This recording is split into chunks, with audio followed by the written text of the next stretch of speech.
What is going on, everyone? Derek Hudson here, and I just want to tell you, Dale Hollow Lake, that place is magical. That is an awesome fishery.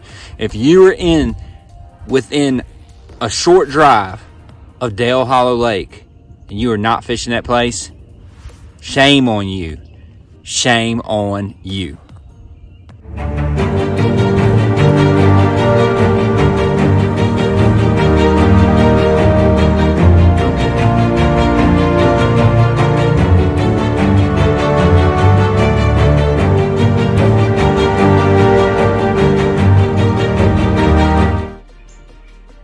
As most of you know, I just got back from the second stop in the Toyota Series Central Division at Dale Hollow Lake, and it was an epic event.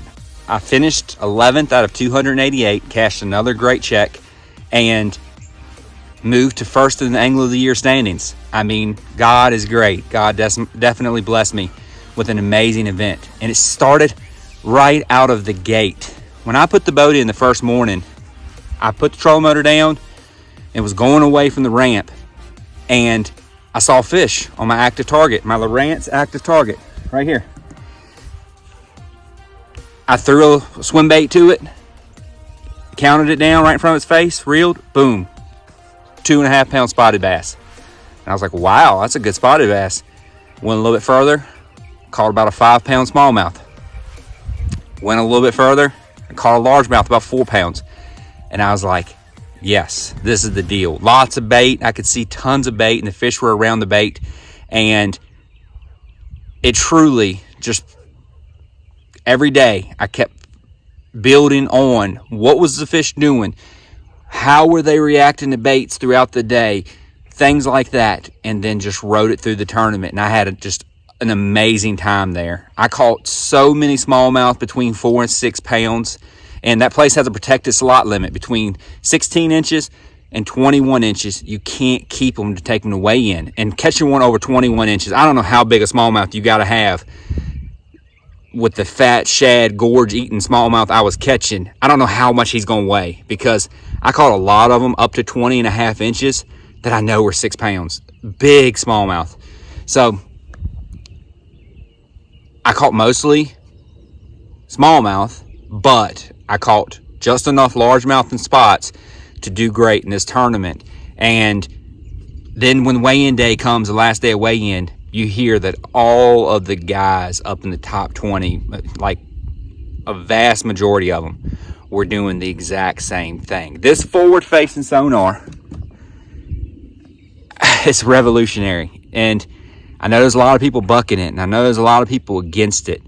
But truly, it's not any different than any other evolution in our sport. Back in the day, when people started learning how to flip in reeds and in shoreline grass and stuff like that, that was the hot technique. When 2D flashers come out and people could get offshore, and David Fritz and people like that could catch them in that 20 foot of water, that was the hot technique. Fast forward, when chatterbaits came out, when Cincos came out, when the Alabama rig came out, that was the hot technique. Our sport is built off of changing times and the new evolution. And you can have this thing all day long. It doesn't mean you're guaranteed to catch fish. It doesn't mean that. There were a lot of people that had them on their boats this tournament and didn't catch them, like the ones that used it and knew how to use it did. But it is a definitely great tool. It's just like anything.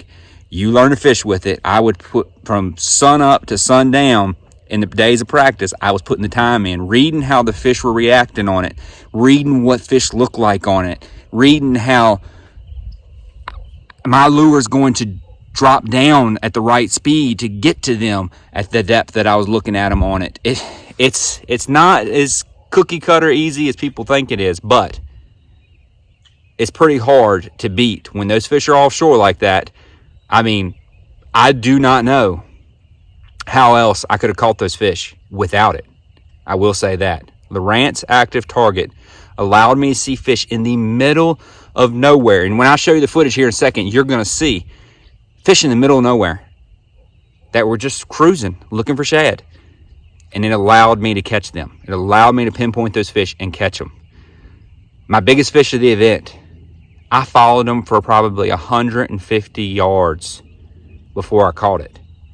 And it was in the middle of nowhere. So if you're not on the forward-facing bandwagon, if you're not trying to figure out this technology, I'm sorry to tell you, there's going to be tournaments that this is going to be the staple of the top 10 in that event. And this one was one of them. So not enough props can be given to Lowrance Active Target. And taking it another level, if you just buy this technology and you put it on your boat, it's great. But if you add a SeaClear Power harness to it, it is phenomenal. I was able to see fish 120 feet away. And I can't even cast that far. I can't cast these spinning rods with the swim baits that far. 120 feet away, SeaClear Power harness, I was able to see big fish that far away. And they're not as clear. Once they got closer, I was able to see the detail of their tail versus their head and how it was swimming. You could actually see two dots, one for their tail, one for their head, and you could actually see that tail going like this, swimming through the water. And it's truly phenomenal, the technology, and I won't have a boat from now on without it. And not just from a bass fishing perspective. I caught walleye. I caught crappie. If there were stripers around me, I could have caught them too. This technology is phenomenal for all species that are out there eating shad. So you got to get it. I'm telling you, do not wait any longer. Get a second job. Get some some routes delivering food if you've got to pay for this unit. The Lowrance Active Target is a phenomenal tool for catching those fish offshore. But enough about that. As the week went on, as practice went on, I figured out that, one, you had to be finessey. Those fish were in fairly clear water, but you're laying around top of their head in the middle of nowhere. They wanted it to be finessey. You know, they didn't want a big old huge swim bait on 20-pound test coming past their head. No, they wanted something. They were keying in on a little bait fish, and they wanted something small and finessey. So my main primary bait, the one I got the most big bites on and truly carried my weight through the week, was this right here. Look at that flat-sided little missile Shockwave 3.5. That bait is a finesse swim bait at its finest. Little bitty tail, got a really tight kick. Put it on a 1/4 ounce Owner Jighead. This is a Stix number 1, which is a 7.6 medium light on 8-pound gold label Seaguar line leader, and then 15-pound Smackdown braid. And this setup right here, this setup put a majority of the big weight in the boat each and every evening. But couldn't get it done with just that setup. In the morning, I noticed the fish were a little bit more aggressive, and the fish wanted something with a little bit more vibration. Don't tell me why. I mean, I don't know why, but it's just one of the things I learned. I learned it in practice, that in the mornings and in the late evenings, like right now when the sun is setting, that Strike King Rage Swimmer with the little bigger tail and the ridges in the body, so it's fatter, it's got more ridges, so that's going to put off more vibration, and it's got a bigger tail. That thing kicking in the morning low light and the evening low light situation, it drew the fish a little further. Like I could make a little worse cast and still get the fish to come at it. And when they came at it a lot harder and a lot more full of steam. So I just could tell those fish were more aggressive, those low light situations. And that swim bait putting off a little bit more vibration got them to just come up and kamikaze it. I mean, they just destroyed it. And But that bite died shortly. It really did. Like when the sun got over those tree lines and it started getting pretty good light out there, those fish started getting smart. They could tell what your bait was doing. They could tell, no, that's not quite a real shad. And that's where that Finesse missile Shockwave truly shined. I caught a pile of big fish late in the day when the sun was high, and they came running. And when they got close, a lot of times they would stall. Like they would get up to it and stall. Like, I know that's not real, but it's such a finesse swim bait. And honestly, there's a lot of companies that make the Rage Swimmer style swim baits that I believe, personally, those fish get used to that. There's so many different ones that are like that fat Rage tail swim bait. Kitech makes them. There's a few other brands that make them. That the chances of a fish seeing that swim bait before in his life are a lot better. So I think they're a little more hesitant to that because it is something they've seen before. Whereas the missile Shockwave, not a lot of people throwing it. It's a sleeper bait. It's a bait that can catch you a ton of fish. And in clear water, wow, it is a straight up killer in clear water. And the water was a little stained, but that Finesse swim bait got the job done when those fish could see it good. So what I did was just kept a arrangement of swim baits on the deck of my boat, and I would just pretty much find them with the active target, spot them right there on it. And when you're looking for 3 to 8 pound fish, they stand out pretty good on that active target.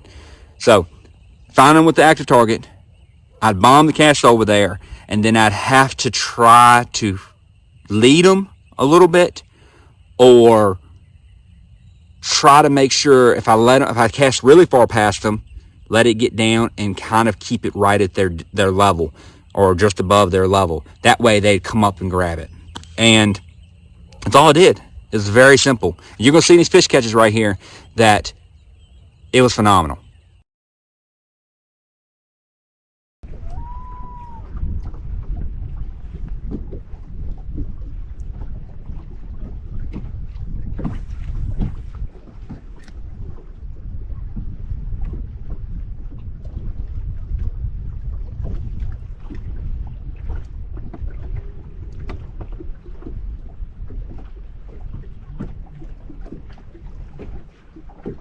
Oh, right here, that.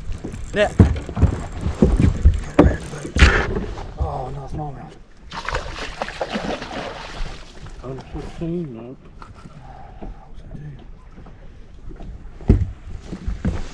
Probably another slot, but hey, they're biting. That's part of the game. 17 and a half. Come on, Largies. Show up to the party.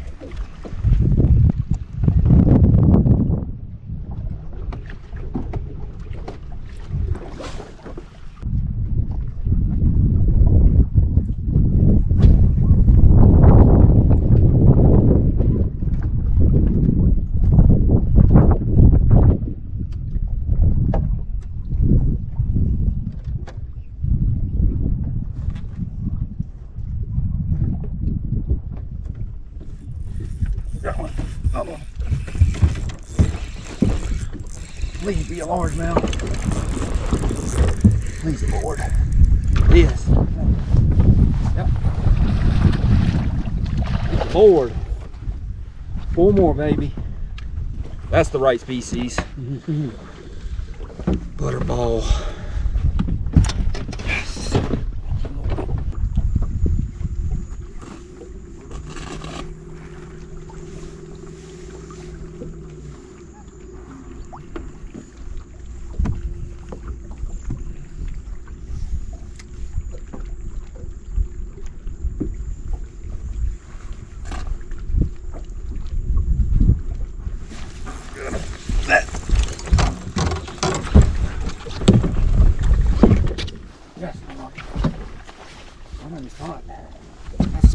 Right.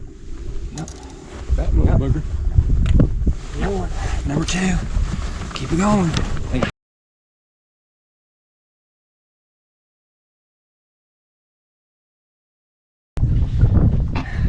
First fish. Y'all just missed it.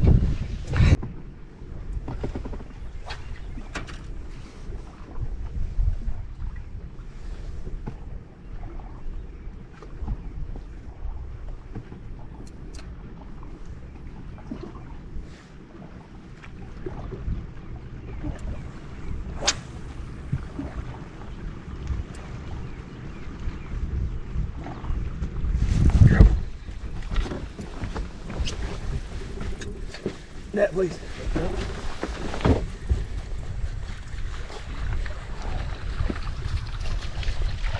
My bad. Yep, sure is. Lord. Yep. Be real close. Definitely 12. Not much time. 13 and a half, I think. Yeah, that's 14 inches. Thank you, Lord.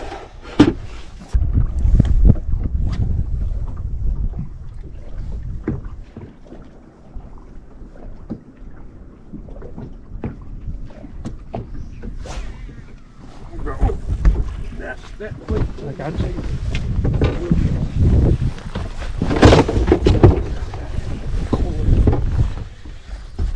Big fish. That's a walleye. Big old walleye. I was just gonna. Oh my goodness. Dude, I was just gonna say, if you kind of musky doing this. I caught a walleye in practice. Look at that fish.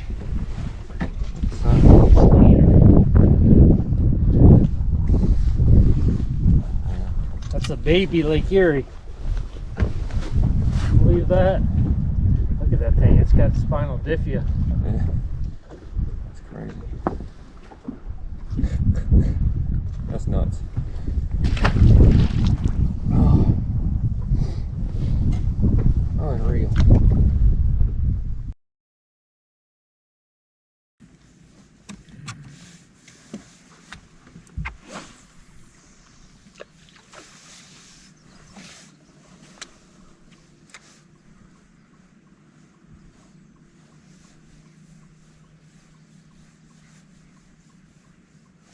Got him.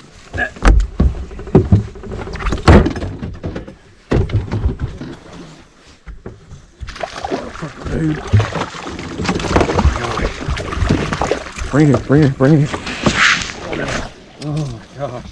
Yeah. Slot smallmouth. I don't think so. Make it. That was a mess.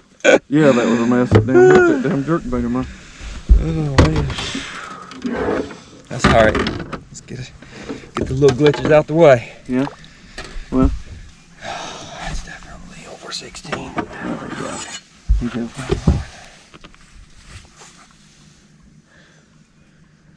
Which it's my own fault. I should have had the net sitting up there to where I could grab it first thing. So, you know. But hey. Oh, yes.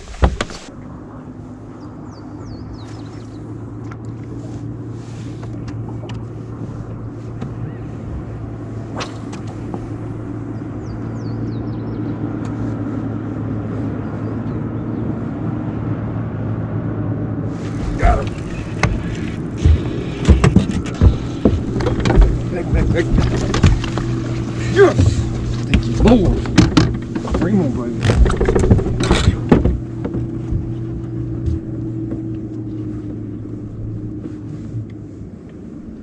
Let's go. Great size right there, buddy. Mm-hmm.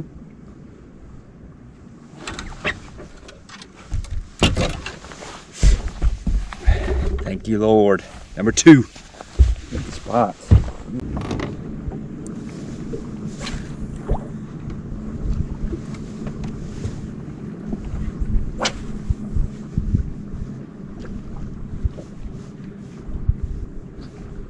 Got him.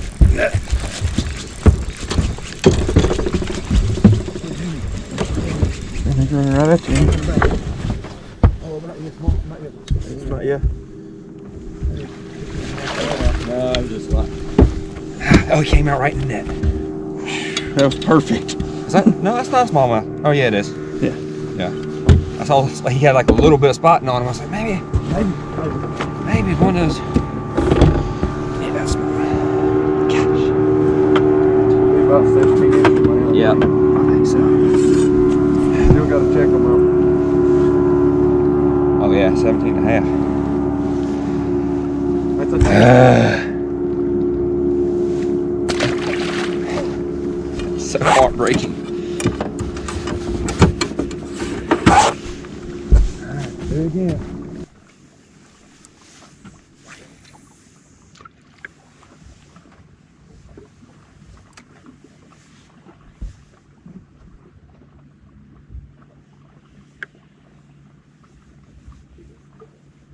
Got him.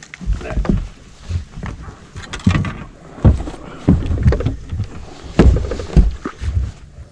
Big largemouth. Monster largemouth. Oh my gosh. Thank you, Lord.